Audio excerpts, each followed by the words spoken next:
ನಮ್ಮ ಜೊತೆ ಮಾತನಾಡಲಿಕ್ಕೆ ಸಚಿವರಾದಂಥ ಈಶ್ವರ್ ಖಂಡ್ರೆ ಅವರು ಇದ್ದಾರೆ. ಸರ್, ಇವತ್ತಿನ ಸಂಪುಟ ಸಭೆಯಲ್ಲಿ ಬಹಳಷ್ಟು ನಿರೀಕ್ಷೆ ಮಟ್ಟಿಗೆ ಜನಗಣತಿ ಬಗ್ಗೆ ಚರ್ಚೆ ಆಯ್ತಾ, ಏನು ತೀರ್ಮಾನವನ್ನು ತೆಗೆದುಕೊಂಡ್ರಿ ಸರ್? ಜನಗಣತಿ ವರದಿ ಮಂಡನೆ ಆಗಿದೆ, ಮತ್ತೆ 17ನೇ ತಾರೀಕಿಗೆ ವಿಸ್ತೃತವಾದಂಥ ಒಂದು ಚರ್ಚೆ ಆಗುತ್ತೆ.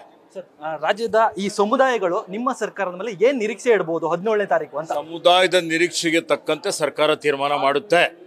ಸರ್, ಎಲ್ಲೊಂದು ಕಡೆ ಬಿಜೆಪಿಯವರು ಆ ವರದಿಯನ್ನ ನೀವು ಹೊರಗಡೆ ತರ್ತೀರಾ, ಅವ್ರ ಮೊದಲು ರಿಯಾಕ್ಷನ್ ಕೇಳಿ ಅಂತ ಎಲ್ಲೊಂದು ಕಡೆ ನಿಮಗೆ ಟಾರ್ಗೆಟ್ ಅನ್ನ ಮಾಡ್ತಿರುವಂಥದ್ದು ನಿಮ್ಮ ಸಮುದಾಯಕ್ಕೆ. ಸರ್ ನೋಡಿ, ಈಗ ಎಲ್ಲ ಸಮುದಾಯವನ್ನು ತನ್ನ ಜೊತೆಯಲ್ಲಿ ತೆಗೆದುಕೊಂಡು ಹೋಗುವಂಥ ಏಕೈಕ ಪಕ್ಷ ಯಾವುದಾದ್ರೂ ಇದ್ರೆ ಅಂದರೆ ಕಾಂಗ್ರೆಸ್ ಪಕ್ಷ ಇದೆ.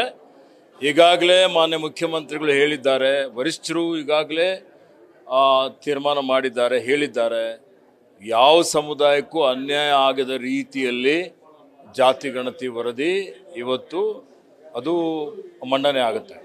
ನಿಮ್ಮ ಸಮುದಾಯ ಫುಲ್ ಪರ್ಮಿಷನ್ ಇದಕ್ಕೆ, ಯಾವುದೇ ರೀತಿಯಾದಂಥ ವಿರೋಧಗಳಿದೆ?